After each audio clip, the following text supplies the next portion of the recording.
In his recent YouTube video, The Cross-Eyed Camera Biss, YouTube user Hunchbacked claims he found an anomaly in this Apollo 16 photo showing Charlie Duke near Plum Crater.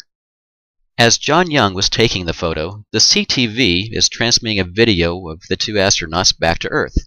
But according to Hunchbacked, if you take a close-up of the photo, you supposedly see the CTV is not oriented toward the astronauts. I don't know which is sharper, his eyes or his imagination. Blown up this much, it's hard to tell what you're looking at. Perhaps, if Hunchbacked knew what to look for, he might have done a better job of figuring out where the gotcha was pointing.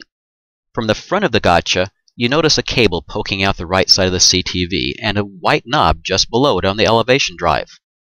Although there were a number of variations made to the gotcha, the one used on Apollo 16 looked like this, and this, and this, and like this from the front. Comparing these two photos, you see that even when the gotcha is rotated at a small angle, the long hood and the CTV body become noticeably wider than the TCU they're sitting on. Now compare the more direct photo to the photo Hunchbacked thinks is pointing off to the left. See any similarities? Perhaps if we compare the suspect photo to a more direct shot of the gotcha, we can cut through the noise a little bit better. Notice how the top cover of the CTV extends out slightly to the right? Notice the partial cable and a cable connector on the CTV? Notice the white knob on the elevator drive.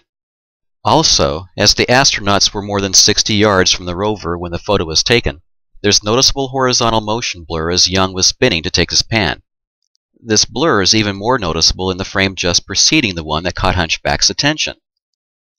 The suspect photo is very fuzzy due to the motion blur and the extreme enlargement, 1600%. Most of the details are lost, but if you know what the components of the gotcha look like, you can easily see them in both photos. The CTV, the camera cradle, the TCU. Oh, and let's not forget the lens hood. You also have to consider that the high-res photo that Hunchbacked borrowed from the ALSJ has less information than the smoothed enlargement suggests.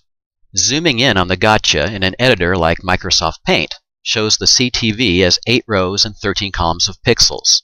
That's not much, but even then you can still tell the CTV is pointing right at you. Or, at least, it was pointing at John Young as he was taking the photo. Sorry, Hunchbacked, but an observant third grader could rip your videos to shreds. Ciao, moon hoax conspirators, wherever you are.